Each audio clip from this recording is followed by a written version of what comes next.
আমার দাবি হলো, যারা মুমিন মুয়াহ্হিদ, আল্লাহর সাথে শিরিক করে না, আল্লাহর বান্দা হয়ে বেঁচে থাকতে চায়, তাদের জীবনটা অন্যান্য ব্যক্তিদের চেয়ে দেখবেন একটু সংকীর্ণ। তাদের অভাব রয়েছে, তারা পেরেশানিতে রয়েছে, তারা বিপদে পতিত হয়, তারা অভাবী, তারা অন্যের চেয়ে দুর্বল, অত ক্ষমতা নেই, পাওয়ার নাই, মুখ খুলতে পারে না, সংসারে সমস্যা আছে। দেখা যাবে যে এমন পরিবারে তাদের জন্ম, যেই পরিবারে শিরিক বেদাত করা লোকও আছে, সেখানে সে কথা বলতে পারে না, এতটা অসহায় দুর্বল হয়ে আছে। এই মুমিন মুয়াহ্হিদের এই অবস্থা কেন দুনিয়ায়? কেন আল্লাহ তাদেরকে এইভাবে রেখেছে? আমাদেরকে কেন অঢেল সম্পত্তির মালিক করা হলো না? আল্লাহ সুবহানাহু ওয়া তাআলা তিনি তার মুমিন মুয়াহ্হিদ বান্দাদের সাথে যা করেন, তার মধ্যে একটি পয়েন্ট পেলাম যে আল্লাহ তার কোনো মুমিন বান্দা গোমরা হয়ে যাক, এটা আল্লাহ চায় না। আল্লাহ নিজে থেকে চায় না যে যারা আল্লাহর প্রতি ঈমান এনেছে, যারা তাওহীদের উপরে আছে, তারা আল্লাহর রাস্তা থেকে সরে যাক, তাদের সাথে এমন কিছু ঘটুক, এটা আল্লাহ চায় না। যার ফলে আল্লাহ সুবহানাহু ওয়া তাআলা আমাদেরকে অতটা ধন সম্পত্তি দেয়নি। যতটা ধন সম্পত্তি পেলে আমরা আল্লাহর রাস্তা থেকে সরে যেতাম, আল্লাহ বলছেন, বান্দা এই জন্যে তোকে আমি ফেরাউন কারুনের মতো ধন সম্পত্তি দেইনি, ইহুদি নাসারাদের মতো তোকে এতটা ধন সম্পত্তি আমি এই জন্য দেইনি, ওগুলো পেলে তোর চরিত্র ফেরাউন কারুনের মতন হয়ে যেত। আর এই কথাটা স্বয়ং আল্লাহ বলেছে আমাদেরকে, একটা হিকমা। আজকে কেন আপনি অভাবী, এর হিকমত আল্লাহ আমাদেরকে জানিয়েছে কোরআনে, যে এর একটা হিকমত হলো আল্লাহ সুবহানাহু ওয়া তাআলা চায় না তোমাকে এতটা ধন সম্পত্তির মালিক করতে, এতটা সুঠাম, এতটা হ্যান্ডসাম বা এতটা সুস্থ রাখতে, যেটা তুমি পেয়ে গেলে তুমি আমার বান্দা থাকবে না, তুমি স্বৈরাচার হয়ে যাবে, বাগাবাত করবে তুমি। এজন্য আল্লাহ চায় না। এই জিনিসটা এত চমৎকার লেগেছে আমার কাছে, শুধু আজকের খুতবায় এটাকে আপনার কাছে পেশ করব। যতটা সময় লেগে যায়, হতে পারে আধা ঘন্টা, পৌনে 1 ঘন্টা লেগে যাবে ইনশাল্লাহ। তো আমার দাবি হলো, আল্লাহ সুবহানাহু ওয়া তাআলা তিনি চান না কোনো বান্দাকে গুমরাহ করে দিতে। তাই যেই বান্দার যতটা অর্থ ওকে ঈমানের উপরে টিকিয়ে রাখবে, আল্লাহ ওকে অতটাই দেয়, এর বেশি দেয় না।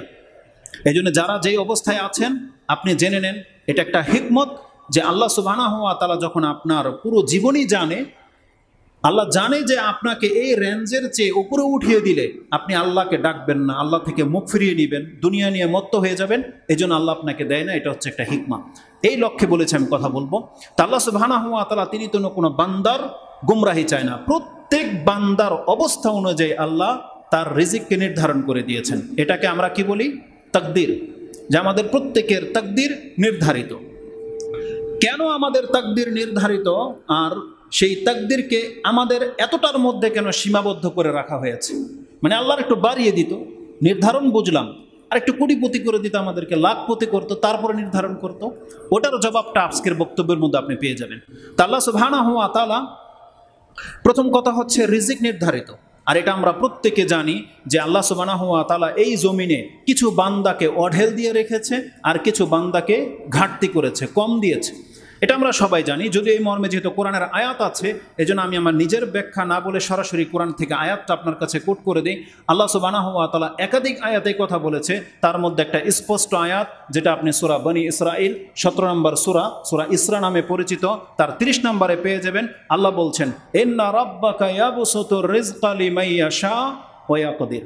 হে নবী, নিশ্চয়ই আপনার প্রভু, আপনার প্রতিপালক, ইন্না রাব্বাকা ইয়াবসুতুর রিজকা লিমান ইয়াশা ওয়া ইয়াকদির, আল্লাহ যার জন্য চায় তার রিজিককে প্রশস্ত করে দেন, এবং যার জন্য চায় আল্লাহ সংকীর্ণ করে রাখেন। এর হিকমত কি, কারণ কি? ইন্নাহু, তারপরে বলা হয়েছে, ইন্নাহু কানা বিইবাদিহি খাবীরাম বাসীরা, এবং তিনি তার প্রত্যেক বান্দা সম্পর্কে খবর রাখেন, তিনি জানেন এবং দ্রষ্টা, তিনি সব কিছু দেখেন। তার মানে এই বান্দার জন্ম থেকে নিয়ে মৃত্যু এবং অন্তিমকাল পর্যন্ত কি হবে, আল্লাহ বলছেন আমি সব জানি। যার ফলে যাকে যতটা দেয়ার আমি ততটা দিয়েছি। এটা আল্লাহ সুবহানাহু ওয়া তাআলা আমাদেরকে এই আয়াতের মধ্যে উল্লেখ করে দিয়েছেন। এটাকে তাকদীর বলা হয়, যে প্রত্যেক তাকদীরের পেছনে কয়েকটি কারণ আছে। কেন আল্লাহ সুবহানাহু ওয়া তাআলা কাউকে বেশি দিলেন, কাউকে কম দিলেন? এর কিছু হিকমত আমরা জানি। একটা হিকমত হচ্ছে, কোরআনে এটাও বলা হয়েছে, এটা করা হয়েছে পরীক্ষামূলক। আল্লাহ সুবহানাহু ওয়া তাআলা কাউকে বেশি দিয়ে পরীক্ষা করছে, কাউকে কম দিয়ে ঘাটতি করে পরীক্ষা করছে। তার মানে সবাইকে যদি আল্লাহ এক মাপের করে দিত, তাহলে কে অল্প পেয়েও আল্লাহর শুকরগুজার বান্দা এটা প্রমাণ হতো না। তাই আল্লাহ এই জমিনের মধ্যে দেখিয়ে দিতে চায় যে ওই বান্দাটার দিকে তাকাও যাকে আমি কোটিপতি বানিয়েছি। সুলাইমান আলাইহিস সালামের মতন ব্যক্তি, যুলকারনাইনের মতন ব্যক্তি, উসমান রাদিয়াল্লাহু তাআলার ব্যক্তি, দেখো এরা পুরা পৃথিবী পেয়ে গেলে আমার বান্দাই থাকবে, আমার কাছ থেকে মুখ ফেরাবে না। তো এমন চরিত্রের লোকও আছে পৃথিবীতে। আবার আল্লাহ সুবহানাহু ওয়া তাআলা আবু বকরকে আমাদের সামনে পেশ করে দিয়েছেন। যদিও আবু বকর রাদিয়াল্লাহু তাআলা আনহু ওসমান রাদিয়াল্লাহু তাআলা আনহুর মতোই ধনী ব্যক্তি, কিন্তু তিনি তার ধনকে এতটা প্রসারিত করেনি, হতেই দেয়নি। তিনি রাসূল ইসলামের মতো দরিদ্র হয়ে বেঁচে থাকতে চেয়েছেন। এই জন্য তার ঘরে যা ছিল তিনি কোনোদিন এটা বাড়ায়নি, বরং কমিয়েছেন। এমন ঘটনা ঘটেছে সম্ভবত উহুদের যুদ্ধের দিন অথবা খাইবরের যুদ্ধের দিন। রাসূল ইসলাম বলছেন, কার কাছে কি আছে নিয়ে আসো। আবু বকর রাদিয়াল্লাহু তাআলা আনহু কিছু এনে রাসূল ইসলামের সামনে রাখলেন। ওমর রাদিয়াল্লাহু তাআলা আনহু যখন দেখেছেন যেটা আবু বকরের মাল, ওমর রাদিয়াল্লাহু তাআলা অন্তর থেকে এতটা খুশি হয়েছে যে আজকে আমার সুযোগ করে দিয়েছে আল্লাহ, আজকে আমি আবু বকরকে আমার দান দিয়ে হারিয়ে দেব। এটা ওমর রাদিয়াল্লাহু তাআলার ফিল হয়েছে যে আবু বকরকে কোনো ইবাদত করে আমি হারাতে পারিনি, তবে মনে হচ্ছে আজকে আল্লাহ আমাকে এটা সুযোগ করে দিয়েছে যে আজকে হয়তো আমি আবু বকরের চেয়ে বেশি কিছু দান করার মতো সক্ষম হলাম। তিনিও কিছু এনেছে। যখন রাসূলুল্লাহ সাল্লাল্লাহু আলাইহি ওয়াসাল্লাম আবু বকরকে জিজ্ঞাসা করেছিলেন যে আবু বকর তুমি কি এনেছো, আসলে আবু বকর রাদিয়াল্লাহু তাআলার ব্যাপারটাই এমন যে এটা বলতে গেলে অন্তর ঠিক থাকে না। যখন জিজ্ঞাসা করা হয়েছে আবু বকর তুমি কি এনেছো এতটা, তখন বলেছিল, ইয়া রাসূলুল্লাহ, আমি আমার ঘরে শুধু আল্লাহ এবং তার রাসূলকে রেখে এসেছি, এগুলো ছাড়া আমার ঘরে আর কিছুই নাই। মানে যতটা তিনি মালিক বলছেন, আমি যতটার মালিক, আজকে এমন একটা পরিস্থিতি আমার ঘরে আমি কোনো কিছু রাখিনি, শুধু আল্লাহ এবং তার রাসূলকে রেখে এসেছি, আমার ঘরে যা ছিল রাসূল সাল্লাল্লাহু আলাইহি ওয়াসাল্লাম এগুলোই তা। আবু বকর এই কথা শুনে ওমর রাদিয়াল্লাহু তাআলা আনহু ঠান্ডা হয়ে গেছে, তার মুখ খোলার আর কোনো অপশনই বাকি নাই। তিনি বলছেন, যেটা বর্ণনায় আসছে, যে আমি ওমর আজকে আবু বকরকে হার মানাতে পারলাম না, কারণ আমি কি করেছি, আমার ঘরে যা ছিল তা অর্ধেক নিয়ে এসেছি, যদি একটা স্তূপ, কিন্তু আবু বকরের মাত্র 2-1টা থালা বাটি। আর আবু বকর বলে গিয়ে দিয়েছে যে ইয়া রাসূলুল্লাহ, আমার ঘরে যা ছিল আমি সব নিয়ে এসেছি, কিন্তু আমি ওমর সেটা করতে পারিনি। তো আবু বকর রাদিয়াল্লাহু তাআলা আনহুর মতন ব্যক্তি এই পৃথিবীতে আছে যাদেরকে আল্লাহ অল্প দিয়েছে, কিন্তু তারা আল্লাহর শুকরগুজার বান্দা, তারা সালাত আদায় করে, তারা প্রথম কাতারে থাকে, তারা এত অভাব থাকা সত্ত্বেও তারা হারাম পথে ইনকাম করে না। আবার ওসমান রাদিয়াল্লাহু তাআলা আনহুর মতন ব্যক্তিও আছে যে এত সম্পত্তি পাওয়ার পরেও তিনি আল্লাহকে ভুলে যায়নি। তিনি যখন নামাজে দাঁড়াতেন, একটা ঘটনা তো আমি জানি, যেটা রমজান মাসে হয়তো আসবে, কোরআন তেলাওয়াতের পর্বে গিয়ে উল্লেখ করা হয়েছে যে ওসমান রাদিয়াল্লাহু তাআলা আনহুকে একজন তাবী সালাত আদায় করতে দেখেছে। তিনি হঠাৎ করে পেছন দিক থেকে দেখে তিনি সেজদায় আছেন, আর সেই সেজদাটা ছিল তেলাওয়াতের সেজদা। রাতে সালাতে দাঁড়িয়েছে, হঠাৎ করে তেলাওয়াতের সেজদা এসেছে, ওসমান রাদিয়াল্লাহু তাআলা আনহু তেলাওয়াতের সেজদা করেছে। সে তাবী যে বর্ণনা করেছে সে বলতেছে, সুবহানাল্লাহ, ওসমান রাদিয়াল্লাহু আনহু সেই সেজদাটা এতটা লম্বা ছিল, আমি বুঝতে পেরেছিলাম যে এটাই হচ্ছে আজকে ওসমানের শেষ রাকাত নামাজ, এই নামাজ ছাড়া হয়তো আর দ্বিতীয় রাকাত সে পড়বে না। তার মানে একটা সেজদাই তার আজকে রাত পার করে দেবে, একটা সেজদা, তাও তেলাওয়াতের সেজদা। বলছে এত লম্বা সেজদা করেছেন যে আমি বুঝতে পেরেছিলাম যে ওসমান রাদিয়াল্লাহু তাআলা এটাই হচ্ছে আজকের রাতের শেষ রাকাত। তার মানে এই সেজদা থেকে ফজরের আগ পর্যন্ত তাকে কেউ উঠাতে পারবে না। সেই উসমান রাদিয়াল্লাহু তাআলা আনহু যখন তিনি কবরের পাশে দাঁড়াতেন, কেঁদে তার দাড়ি ভিজে যেত, এতটা তিনি আল্লাহর প্রতি ঝুঁকেছিলেন। যেই দিন তাকে শহীদ করা হয় সেই দিন তিনি কোরআন তেলাওয়াত অবস্থায় ছিলেন, আর তাকে হত্যা করে দেওয়া হয়েছে। তো এই পৃথিবীতে এমন লোক আছে। তো এটা হচ্ছে একটা হিকমত। আল্লাহ দেখাতে চেয়েছে যে আমি আমার কোনো বান্দাকে যদি অঢেল দিয়ে দেই, তাহলে সে আমার বান্দাই থাকবে, মুখ ফেরাবে না। তার মানে এই পৃথিবীতে যারা ধনী এবং আল্লাহর গোলামি করছেন, এটা আপনার জন্য বড় সুসংবাদ যে আল্লাহকে আপনাকে এতটা দুনিয়ায় দিয়ে রেখেছে, পরকালে আপনার জন্য আরও অঢেল আছে। আর যারা অভাবী, যারা দিনের উপরে আছেন, এটা আপনার জন্য সুসংবাদ, জেনে নেন আপনাকে আল্লাহ সুবহানাহু ওয়া তাআলা এই দুনিয়াতে আল্লাহর বান্দা করে রেখেছে, পরকালে আপনাকে জান্নাতে আগে দেওয়া হবে, এমনটা বর্ণনায় রয়েছে। কারণ রাসূল সাল্লাল্লাহু আলাইহি ওয়াসাল্লাম বলছেন, আমি জান্নাতে দেখেছি সেখানে অধিকাংশ হচ্ছে দরিদ্র অভাবী লোক। ইনশাল্লাহ সেই কথাগুলো আসবে। তাহলে একটা হিকমত হচ্ছে, আল্লাহ বলছেন যে আমি মানুষকে বেশি দেই কম দিই। এই কম্পেয়ার কেন করেছি? যাতে করে আমি পরীক্ষা করতে পারি। আসুন একটা আয়াত আপনাকে স্মরণ করিয়ে দিই, যদিও সেই আয়াতটা আপনারা জানেন। সেই আয়াতটা সূরা বাকারাতে রয়েছে, 155 নম্বর আয়াত। আল্লাহ সুবহানাহু ওয়া তাআলা বলছেন, ওয়ালানাবলুওয়ান্নাকুম বিশাইইম মিনাল খাউফি ওয়াল জুই ওয়া নাকসিম মিনাল আমওয়ালি ওয়াল আনফুসি ওয়াস সামারাত ওয়া বাশশিরিস সাবিরিন। আল্লাহ সুবহানাহু ওয়া তাআলা বলছেন, হে নবী, আপনি আমার বান্দাদেরকে জানিয়ে দিন, ওয়ালানাবলুওয়ান্নাকুম বিশাইইম মিনাল খাউফ, আমি তাদেরকে ভয় দিয়ে পরীক্ষা করব, ওয়া নাকসিম মিনাল খাউফি ওয়াল জু, তাদেরকে খিদা দিয়ে পরীক্ষা করব, ওয়া নাকসিম মিন আমওয়াল, এবং তাদের ধন সম্পত্তিকে ঘাটতি করে দিয়ে আমি পরীক্ষা করব, ওয়া নাকসিম মিনাল আমওয়ালি ওয়াল আনফুস, এবং তাদের জানের ক্ষতি করে দিয়ে আমি পরীক্ষা করব, ওয়াস সামারাত, এবং তার শস্য ক্ষেত তার সম্পদ নষ্ট করে দিয়ে আমি পরীক্ষা করব। আল্লাহ বলছেন রেজাল্ট কি? ওয়া বাশশিরিস সাবিরিন, তবে ধৈর্য ধারণকারীদেরকে আমার পক্ষ থেকে সুসংবাদ দিয়ে দেন। আল্লাহ বলছে যাদের ঘাটতি হবে তারপরও যদি তারা শুকরগুজার বান্দা হয়, ধৈর্য ধারণকারী হয়, তাহলে ওয়া বাশশিরিস সাবিরিন, আল্লাহ বলছেন হে নবী, আমার পক্ষ থেকে আমার সেই বান্দাকে সুসংবাদ দিয়ে দেন, তার জন্য হচ্ছে সুসংবাদ জান্নাত। তাহলে এই আয়াতে আল্লাহ বলছেন ওয়ালানাবলুওয়ান্নাকুম, আমি পরীক্ষা করব। তার মানে আমাদেরকে কম বেশি করা হয়েছে কেন? পরীক্ষা করার জন্য। এটা একটা হিকমা, এটা আমরা প্রত্যেকে জানি। এর সাথে আরেকটা আয়াত নিয়ে নেন, ওটাও কোট করেছিলাম, সেটা হচ্ছে সূরা আম্বিয়া 21 নম্বর সূরার 35 নম্বর আয়াতে আল্লাহ বলছেন কুল্লু নাফসিন যায়িকাতুল মউত ওয়া নাবলুকুম বিশ-শাররি ওয়াল খাইরি ফিতনা ওয়া ইলাইনা তুরজাউন। এটা সূরা আম্বিয়ার 35 নম্বর আয়াতে আল্লাহ সুবহানাহু ওয়া তাআলা বলছেন প্রত্যেক মানুষকে মরতে হবে, আর এই জমিনে কুল্লু নাফসিন যায়িকাতুল মউত ওয়া নাবলুকুম বিশ-শাররি ওয়াল খাইরি ফিতনা, আর এই পরীক্ষা করব। কাউকে কল্যাণকর কিছু দিয়ে পরীক্ষা করবে আল্লাহ, কাউকে অকল্যাণকর কিছু দিয়ে পরীক্ষা করবে, মানে বাড়তি ঘাটতি করে দিয়ে আল্লাহ সুবহানাহু ওয়া তাআলা পরীক্ষা করবে। সেটা আল্লাহ সুবহানাহু ওয়া তাআলা সূরা আনআম 21 নম্বর সূরার 35 নম্বর আয়াতে উল্লেখ করেছে। আরেকটা হিকমত, সেটা হচ্ছে কম বেশি কেন করা হয়েছে? যাতে করে আমরা একে অপরের দ্বারা সাহায্যপ্রাপ্ত হতে পারি। যদি সবাই কোটিপতি হতো তাহলে ওই দানের জমিনে যে চাষ করছে রোদ্রে, এটা কে করতো? এটা আপনাকে আপনার ছাদের উপরে করতে হতো। ওই যে যিনি জুতা সেলাই করে দিয়েছে আপনাকে, ওটাও আপনার ঘরে একটা জুতার ফ্যাক্টরি থাকতে হতো। যার যার জুতা শেষে সেলাই করবে, যার যার কাপড় শেষে করবে, যার যার টাঙ্কি, বাথরুমের টাঙ্কি তাকে পরিষ্কার করতে হতো।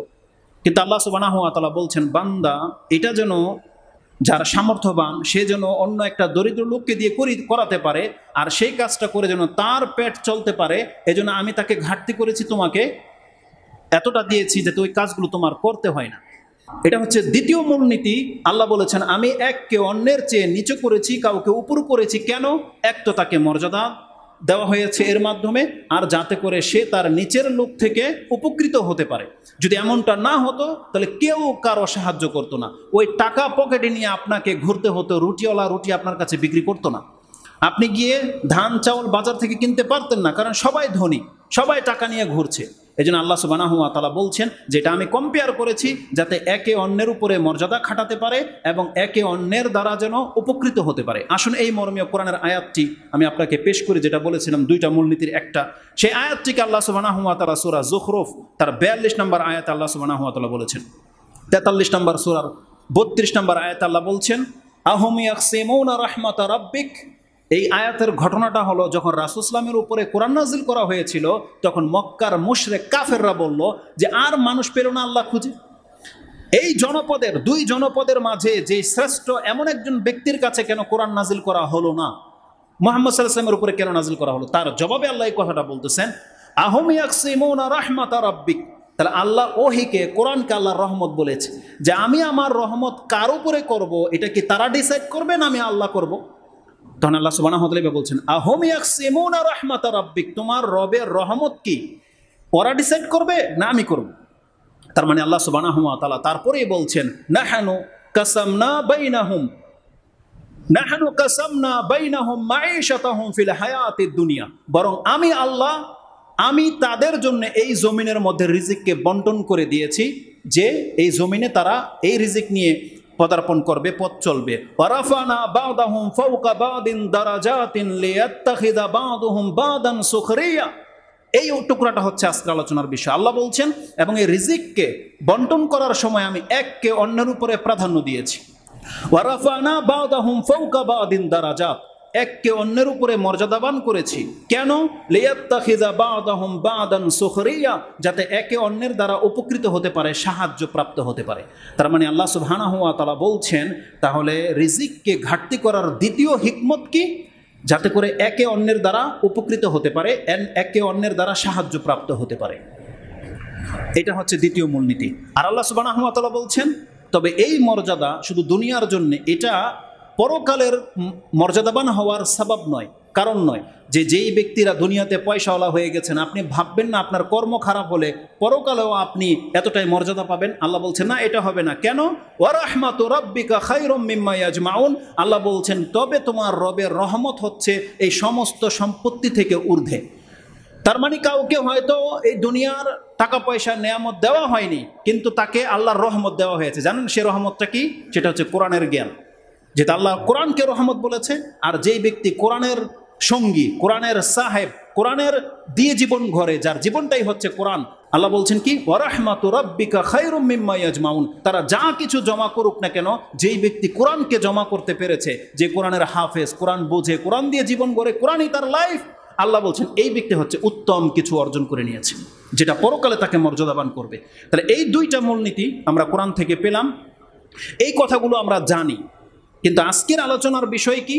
কেন আমাদের রিজিককে ঘাটতি করা হয়েছে বলেছিলাম। এটা এমন একটা তথ্য আমার নজরে এসেছে, সুবহানাল্লাহ। এটা আমি জানি যে আপনার অধিকাংশ মানুষ এটা জানেন না, এবং আমি বলি তারপর আপনার কথাটাকে আমি আপনার কাছে পেশ করছি। সেটা কি? যে একজন মুসলিমকে, মুমিন মুওয়াহহিদের কথা চলতেছে, এখানে কোনো মুশরিকের আসবে না। যারা প্রকৃত অর্থে আল্লাহর বান্দা, মুমিন, মুসলিম, তাদের যাদেরকে রিজিকে ঘাটতি করা হয়েছে, যাদেরকে অসুস্থ করা হয়েছে, যাদেরকে অতটা সৌন্দর্যতা দেওয়া হয়নি, এতটা মান মর্যাদা দেওয়া হয়নি, কেন করলেন আল্লাহ এটা? আল্লাহ সুবহানাহু ওয়া তাআলা বলছেন, বান্দা এটা করেছি শুধুমাত্র তোর ঈমানটাকে টিকে রাখার জন্য। আল্লাহ বলছেন, এর থেকে যদি তোকে বাড়তি কিছু দিয়ে দেওয়া হতো, তাহলে আজকে তুই মসজিদে সালাতের জন্য উপস্থিত, কিন্তু ওইটা পেয়ে গেলে তোকে মসজিদে কেউ নিয়ে আসতে পারতো না। আজকে যদি আমাকে আল্লাহ সুবহানাহু ওয়া তাআলা ইউরোপিয়ানদের মতো হ্যান্ডসাম করে দিত, ব্রাইটনেস আরো বাড়িয়ে দিত, আমি হয়তো ইমাম হতাম না, হিরো হতাম। ব্যাপারটা এমন নয়। আজকে যারা ফিল্মের নায়ক, তারা কি চেহারার বডির কারণে হয় না নায়ক? তার মানে ওদেরকে আল্লাহ ধোকা দিয়ে দিয়েছে সুরত দিয়ে। আপনি একবার আল্লাহর প্রশংসা করেন যে আল্লাহ আপনাকে ওই সুরতটা দেয়নি, হলে আপনি মুসলিম দাড়িওয়ালা হতেন না, আপনি কোন একটা ফিল্মের একটা কোনো নায়ক হতেন। আল্লাহ তাকে ফিতনায় ফেলে দিয়েছে। আল্লাহ আপনাকে অতটা সম্পত্তির মালিক করেনি যতটা সম্পত্তির মালিক হলে আপনি ব্যবসা গুনতে গুনতে আজকের জুমা চলে যেত, কিন্তু আপনাকে আল্লাহ সুবহানাহু ওয়া তাআলা এতটা মালিক করেনি। তাহলে আপনি দেখা যায় তো আপনার মানে রাজত্ব দখল করার জন্য আপনি ফিল্ডে থাকতেন, মসজিদে আসতেন না। আপনাকে আল্লাহ সুবহানাহু ওয়া তাআলা কিছু ঘাটতি করে দিয়েছে, যাতে করে আপনি আজকে মসজিদে উপস্থিত হতে পেরেছেন। তো এটা হচ্ছে আমার আজকের টপিক্সের মূল বিষয়, যে আল্লাহ সুবহানাহু ওয়া তাআলা আমাদের ঘাটতি কেন করে। আল্লাহ বলছেন, বান্দা তোর ঈমান যেন টিকে থাকে, এই জন্য তোকে আমি এতটা দিয়ে রেখেছি। এর একটু অ্যাডভান্স হয়ে গেলে তোকে আমার আর বান্দা হিসেবে খুঁজে পাওয়া যেত না। আল্লাহ যে কথাটা কোরআনে বলেছে, এটা যে আমার তাহাকি করা কথা নয়, বরং এই মর্মে স্পষ্ট আয়াত যে আছে কোরআনে। আসুন আমি আপনাকে সেই কথাগুলো দেখাই। আমি জানি যে এই কথাটা হয়তো চট করে আপনি বুঝে ফেলবেন বা গ্রহণ করে নেবেন, এটা এমনটা হয়তো হবে না।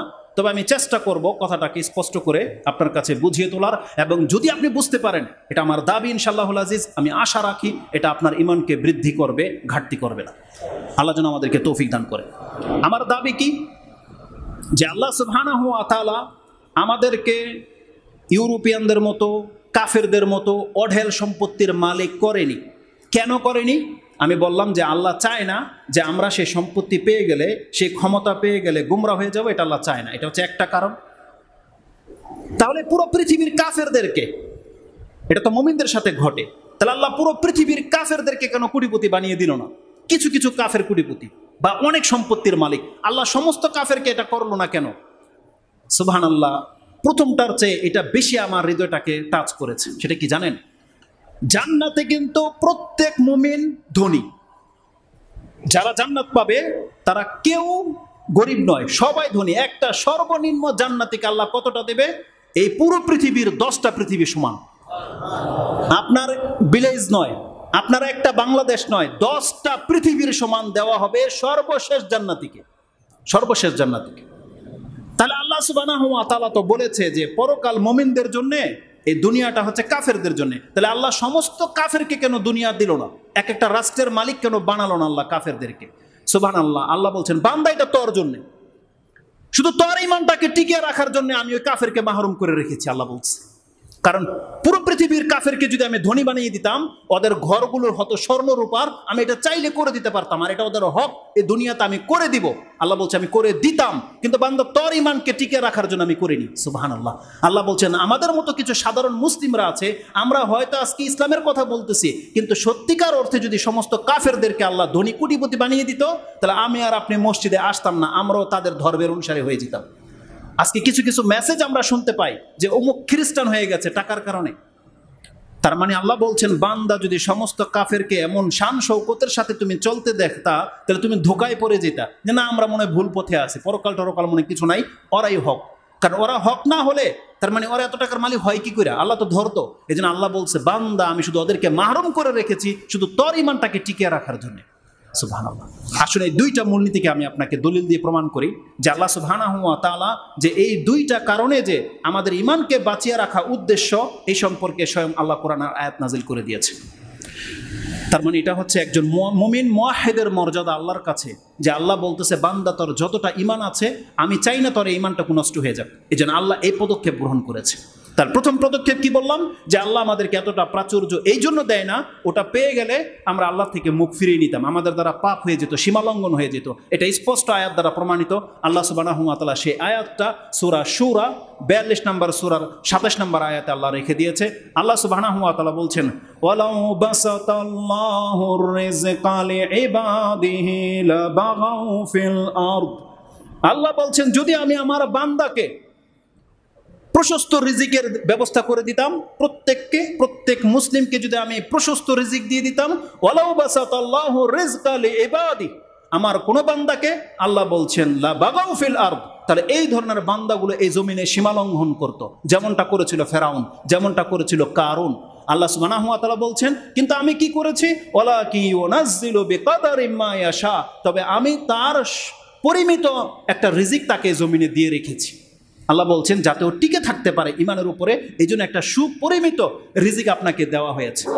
আপনি দেখতে পাবেন যে আপনি আল্লাহকে ডাকেন কিন্তু আপনার বিপদের উপরে বিপদ। যে কোনো বিজনেসে আপনি দাঁড়ান, সাকসেস হতে পারছেন না, লস লেগে যায়। যাকেই বিশ্বাস করেন সে টাকা মেরে খায়। আপনি অসুস্থ হয়ে যাচ্ছেন, কিছু টাকা ইনকাম হলে আবার অসুস্থতায় গায়েব হয়ে যায়। সবাই আপনার সাথে ষড়যন্ত্র করে, কোথাও গিয়ে একটা সাকসেস হতে পাচ্ছেন না। আপনি জানেন আপনার লাইফের সাথে আল্লাহ এমনটা করেছে, আমার লাইফের সাথে এমনটা কেন করেনি? কারণ আপনার ঈমানের মান আমার ঈমানের মান এক নয়। যতটা ধৈর্য শক্তি আল্লাহ আপনাকে দিয়েছে ততটা আমাকে দেয়নি। যদি ওই বিপদগুলো আমার হতো তাহলে জেনে নেন আমি হয়তো হতাশ হয়ে যেতাম, হতাশ, ঋণে ডুবে যেতাম। কিন্তু দেখেন আপনি এখন পর্যন্ত জমিনে দাঁড়িয়ে আছেন, আপনি শুকরগুজার আল্লাহর বান্দা। একবার আলহামদুলিল্লাহ বলেন যে আল্লাহ আলহামদুলিল্লাহ যে আল্লাহ আমাকে টিকিয়ে রেখেছে। আর এটা আল্লাহর মূলনীতি। আল্লাহ বলছেন আমি কোনো ব্যক্তিকে অতটা বোঝা চাপাই দেই না যতটা তার বহন করার ক্ষমতা নাই। তার মানে আল্লাহ বলছেন বান্দা আমি আগে তোকে শক্তি দেই, তারপর তোর উপরে বোঝা চাপাই। আমি মানুষের মতো নয় যে মানুষ গাধার উপরে এত 2 মণ চাপিয়ে দিয়েছে তো গাধা উঠাতে পারে মাত্র 1.5 মণ। আল্লাহ মানুষের মতো নয়। আল্লাহ বলছেন আমি আগে তোকে শক্তি দেব, তারপরে তোর উপরে আমি দায়িত্ব অর্পণ করব। সিয়ামের ক্ষেত্রে আল্লাহ এই কথাই বলেছে। আল্লাহ বলছে তোকে সিয়াম রাখার যোগ্যতা আমি দিয়েছি বিদায় তোর উপরে সিয়াম ফরজ করেছি। আর যাকে সে যোগ্যতা দেওয়া হয়নি আল্লাহ বলছে ওর সিয়াম মাফ। যাকে আল্লাহ জাকাতের মতো মালিক করেছে ওর উপরে জাকাত ফরজ, যার টাকাই নেই ওর জাকাতই নেই। আশ্চর্য একটা ব্যাপার নয়? তার মানে আপনি ভাববেন না যে আমরা যে ইবাদতগুলো করতেছি এগুলো আমাদের কোনো বদৌলত, আমাদের কোনো এটা আমাদের পক্ষ থেকে না। আল্লাহ আমাদেরকে সে সামর্থ্য দিয়েছে বিধায় আমরা ঈমানের উপরে আছি। আল্লাহ আমাদেরকে সামর্থ্য দিয়েছে বিধায় আজকে আমরা সালাতে দাঁড়াতে পেরেছি। দেখেন যার দাঁড়ানোর ক্ষমতা নাই তাকে আল্লাহ বলেছে সে বসে সালাত করবে। তার মানে আল্লাহর পক্ষ থেকে ক্ষমতাটা আগে দেওয়া হয়, তারপরে তার কাছ থেকে সেই কর্মটাকে তলব করা হয়। এই জন্য যাকে যেই বিপদে আল্লাহ রেখেছে তার মানে আপনি জেনে নেন আপনার সম্পর্কে আল্লাহ জানে যে আমার বান্দা এতটা ওয়েট সহ্য করতে পারবে।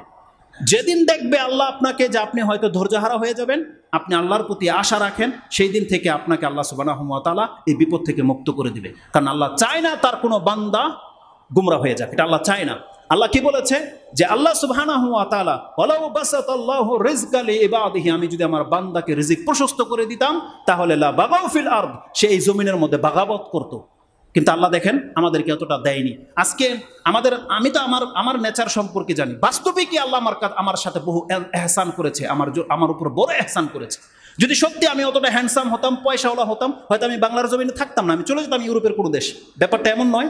আজকে যারা ইউরোপে যাওয়ার ফলে ওই রাষ্ট্রের নাগরিকত্ব পেয়ে যাওয়ার ফলে ও বাঙালিদের মুসলিমদের কোনো পাত্তাই দেয় না, মুসলমানদের কোনো মানুষই মনে করে না। ও মনে করে যে আমি জান্নাতে চলে আসছি। ওদের সভ্যতা দেখে ও ধোঁকা খেয়ে গেছে। আপনার আমার সাথে তাই হতো, কিন্তু আল্লাহ বলছেন না, ওর চেয়ে তোর ইমানটা আমার কাছে বেশি মূল্যবান। এই জন্য বাংলার অভাবী রাষ্ট্রে তোকে আমি পয়দা করে রেখেছি। এটা আমাদের নেয়ামত আল্লাহর পক্ষ থেকে। তার মানে যে অবস্থায় আছেন কিন্তু মুসলিম আল্লাহর বান্দা, আপনি জেনে নেন এটা আল্লাহ আপনার উপরে এহসান করেছে, যে এর ডিফারেন্স কিছু হলে, ব্যতিক্রম হলে আপনি আল্লাহর বান্দা থাকতেন না। আপনি একবার ফিল করেন, যদি আপনি ইউরোপের কারো জন্ম হতেন, যদি হিন্দুর ঘরে আপনার জন্ম হতো, আপনি কোনোদিন আল্লাহকে খুঁজে বেড়াতেন না, এটা হতো না। কিন্তু আল্লাহ সুবহানাহু ওয়া তাআলা আপনাকে মুসলমানের ঘরে সন্তান করেছে বিধায় আপনি আল্লাহকে চিনতে পেরেছেন, বা আল্লাহর কথা আপনি শুনতে পাচ্ছেন, শুনে। কিন্তু আপনাকে যদি ওই হিন্দুদের মতো করে দেওয়া হতো, দেখেন ওরা আল্লাহরে খোঁজে না, তো এমনটাই হয়ে যেত। অনেক বদ প্রকৃতির আছে মুসলমানের ঘরের সন্তান হয়ে আল্লাহকে খোঁজে না। তার মানে আপনাকে আমাকে কিন্তু আল্লাহ সেই এমনটা করেনি, এটা আল্লাহর দয়া। তা আল্লাহ সুবহানাহু ওয়া তাআলা বলছেন যে বান্দা, আমি তোকে এই জন্যে ঘাটতি করে রেখেছি যাতে করে আমার বান্দাই থেকে যাস, তোর দ্বারা কোনো গুমরাহি না হয়ে যায়। এই আয়াত দ্বারা আমরা আমাদের এই অবস্থার যে হিকমত সম্পর্কে জানতে পারলাম। তার মানে আশা করি যে এই কথাটা আমাদের স্মরণে থাকলে আপনি আপনার অভাবের কারণে হায় হতাশ করবেন না, আপনি হতাশায় ভুগবেন না।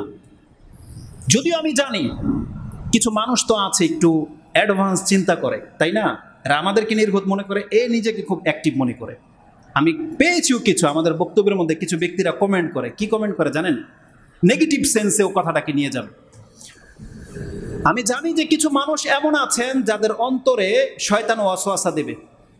যখন আপনি শুনেছেন ওসমান রাদিয়াল্লাহু তাআলা আনহু, জুলকারনাইন, সুলাইমান আলাইহিস সালামের মতন বাদশাহ পৃথিবীতে ছিল, তাহলে আল্লাহ আমাকে পাঁচতলাটা মালিক বানিয়ে দেখতো, আমি বালক থাকি না থাকি। এটা অনেকের টেন্ডেন্সি। সে বলে যে আল্লাহ আমাকে একটু দিয়েই দেখতো, আমাকে আল্লাহ যদি কোটিপতি বানাতো তাহলে আমিও এটা করতাম, আমি এটা ভালোই থাকতাম, আমিও সুলাইমান আলাইহিস সালামের মতো দান সদকা করতাম। এটা অনেকের মনে প্রশ্ন জাগে। এটা যদি আপনার মনে প্রশ্ন জাগে, আপনি জেনে নেন আপনার আগামী দিন সম্পর্কে যেহেতু আপনি জানেন না, সেটা আল্লাহ জানে। তাই তার পরের অংশে আল্লাহ সুবহানাহু ওয়া তাআলা স্পষ্ট ভাষায় বলেই দিয়েছে, ইন্নাহু বিইবাদিহি খাবীরুম বাসীর। বান্দা তুমি জেনে নাও, তিনি সেই সত্তা যিনি প্রত্যেকটা বান্দার একেবারে অন্তিম রেজাল্ট পর্যন্ত জানে। অতএব তোমার এটা শয়তান ওয়াসওয়াসা ঢুকিয়ে দিতে পারে। মানুষের চরিত্র হচ্ছে সে ভালো কিছু চাইতে চাইতে অকল্যাণকর কিছু চেয়ে বসে। ওয়াকানাল ইনসানু আজুলা, আল্লাহ বলছেন মানুষ হচ্ছে তাড়াহুড়া প্রবণ। কিন্তু আল্লাহ সুবহানাহু ওয়া তাআলা আপনাকে আমাকে দেখাবে কিয়ামতের মাঠে যে আমাদের ঈমানকে টিকিয়ে রাখার জন্য আল্লাহ কত কিছু পদক্ষেপ রেখেছে, কত গর্ত থেকে আল্লাহ আমাদেরকে বাঁচিয়েছে। এটা আল্লাহ কাল কিয়ামতের দিন আপনাকে রিলে করে দেখাবে। আল্লাহ বলেছে তোমার পুরো জীবনটা থেকে তোমাকে দেখানো হবে, যদি এটা করা হতো তুমি এটা হইতা। রাসূল সাল্লাল্লাহু কি বলেছে? প্রত্যেক জাহান্নামীকে জাহান্নামে ফেলার আগে জান্নাতটাকে দেখিয়ে দেওয়া হবে, যে দেখো বান্দা, এটা তোর জায়গা ছিল, এই জান্নাতটা তোর জন্য বরাদ্দ ছিল, কিন্তু তোর কর্মের কারণে আজকে এটা হারিয়েছিস। আর প্রত্যেক জান্নাতীকে আল্লাহ জাহান্নামের সেই মারাত্মক জায়গাটা দেখিয়ে দিয়ে আল্লাহ বলবে, বান্দা ওই জায়গাটা তোর ছিল, কিন্তু দেখ আমি তোকে হেফাজত করেছি কিভাবে, তোকে ওখান থেকে মুক্ত করে আমি জান্নাত তোকে দিয়ে দিয়েছি। এই জন্য ধৈর্য ধারণ করার চেষ্টা করেন। আপনি আল্লাহর উপরে বেশি নিজের উপরে কনফিডেন্স জাগায়েন না। আপনি ভরসা রাখেন যে আল্লাহ আপনার সাথে যে সিদ্ধান্ত নিয়েছে এটা চূড়ান্ত। আল্লাহ জানে যে আমাদের জন্য কোনটা কল্যাণকর আর কোনটা অকল্যাণকর। সুবহানাল্লাহ, এমন একটা আয়াত মনে পড়ে গেল, আপনি পাবেন সূরা বাকারা। আল্লাহ সুবহানাহু ওয়া তাআলা বলছেন, আসা আন তাকরাহু শাইআন ওয়া হুয়া খায়রুল লাকুম ওয়া আসা আন তুহিব্বু শাইআন ওয়া হুয়া শাররুল লাকুম ওয়াল্লাহু আ'লামু ওয়া আনতুম লা তা'লামুন। সুবহানাল্লাহ, আল্লাহ বলছেন কিছু জিনিস আছে বান্দা তুমি সেটাকে প্রত্যাখ্যান করো, পছন্দ করো না, ওহুয়া খায়রুল লাকুম, অথচ সেটা তোমার জীবনের সবচেয়ে মূল্যবান ছিল। সেটা আপনার ব্যক্তিগত লাইফ হোক, আপনার বাড়ি হোক, স্থান হোক, মাদ্রাসা হোক, শিক্ষা প্রতিষ্ঠান হোক, আপনার জব হোক, আপনার সঙ্গী হোক, আপনার সাথী হোক, আপনার হাজব্যান্ড হোক, স্বামী হোক অথবা স্ত্রী হোক। আপনি মনে করতেছেন কি লাইফে একটা পেলাম, কাকে বিয়ে করলাম, এই সে পছন্দ হয় না। আল্লাহ বলছেন ওয়াসা আন তাকরাহু শাইআন ওয়া হুয়া খায়রুল লাকুম, কিন্তু আল্লাহ বলছেন তুমি যেটাকে আজকে অপছন্দ করতেছো, এটাকে কল্যাণকর মনে করতেছো না। স্বামী এমন একটা পুরুষের কাছে বিয়ে বসেছি, কোনো ইনকামই করে না, নামাজ রোজা নিয়ে বসে থাকে। যদি এমন হয় অনেকের, আপনি সেই প্রত্যেক মহিলা, আল্লাহ বলতেছেন আসা আন তাকরাহু তাকরাহু শাইআন ওয়া হুয়া খায়রুল লাকুম, তুমি এমন কিছুকে প্রত্যাখ্যান করতে চাচ্ছ অথচ এটা তোমার জন্য কল্যাণকর। আর এর বিপরীত আল্লাহ বলছেন ওয়া আসা আন তুহিব্বু শাইআন ওয়া হুয়া শাররুল লাকুম, আর এমন কিছু মহিলাকে, এমন কিছু পুরুষকে তোমার ভালো লাগে, এমন ধন সম্পত্তি তোমার ভালো লাগে, এমন বাড়ি গাড়ি তোমার ভালো লাগে, এমন লাইফ তোমার ভালো লাগে, ওয়া হুয়া শাররুল লাকুম, আল্লাহ বলছে এটা তোমার জন্য অত্যন্ত মন্দ জীবন বান্দা। আল্লাহু ইয়ালামু ওয়া আনতুম লা তা'লামুন, আল্লাহ জানে তুমি জানো না, এটা আল্লাহ বলে দিয়েছে। আল্লাহ সুবহানাহু ওয়া তাআলা বলছেন বান্দা তুমি তোমার উপরে কনফিডেন্স খাটায়ও না, বরং আল্লাহ যে চূড়ান্ত ফয়সালা সম্পর্কে তোমাকে সংবাদ দিচ্ছে তুমি এর প্রতি ঈমান রাখো। কেননা আল্লাহ সুবহানাহু ওয়া তাআলা সূরা মুলকের 12 অথবা 13 নম্বর আয়াতে আল্লাহ সুবহানাহু ওয়া তাআলা কি বলেছেন? আলা ইয়ালামু মান খালাকা ওয়া হুয়াল লাতীফুল খাবীর, আল্লাহ বলছেন বান্দা যেই সত্তা তোমাকে সৃষ্টি করেছে, যিনি সৃষ্টিকর্তা স্রষ্টা, তিনি কি করে জানবে না তোমার চরিত্র, তোমার নেচার সম্পর্কে? ওহুয়াল লাতীফুল খাবীর, এখানে আছে খাবীরুম বাসির, ওখানে বাসিরের চাইতে সূক্ষ্ম শব্দ আল্লাহ ব্যবহার করেছে, ওহুয়াল লাতীফুল খাবীর। লাতীফ হচ্ছে খুব সূক্ষ্ম থেকে সূক্ষ্ম বিষয়ের খবর যার কাছে থাকে, যেটা আপনার সম্পর্কে আপনার খবর নাই, এটা আল্লাহর কাছে খবর আছে। আগামী 50 বছর পরে গেলে আপনার লাইফ কি হবে আল্লাহ ওটাও জানে। এজন্য তিনি হচ্ছেন ওহুয়াল লাতীফুল খাবীর। অতএব আল্লাহর এই ফয়সালার প্রতি আমাদেরকে মাথা নত করে দিতে হবে এবং মেনে নিতে হবে, আল্লাহ তুমি আমার জন্য যা ফয়সালা করেছো আল্লাহ এটা আমি মেনে নিলাম, তুমি আমাকে আল্লাহ অধঃপতনের দিকে ঠেলে দিও না, আল্লাহ তুমি আমাকে তৌফিক দান করো। আমরা প্রত্যেকে দোয়া করি আল্লাহ তুমি আমাদেরকে তৌফিক দান করো, যেই অবস্থায় তুমি আমাদেরকে রাখো না কেন আল্লাহ আমরা যেন ঈমানের সাথে তোমার সাথে সাক্ষাৎ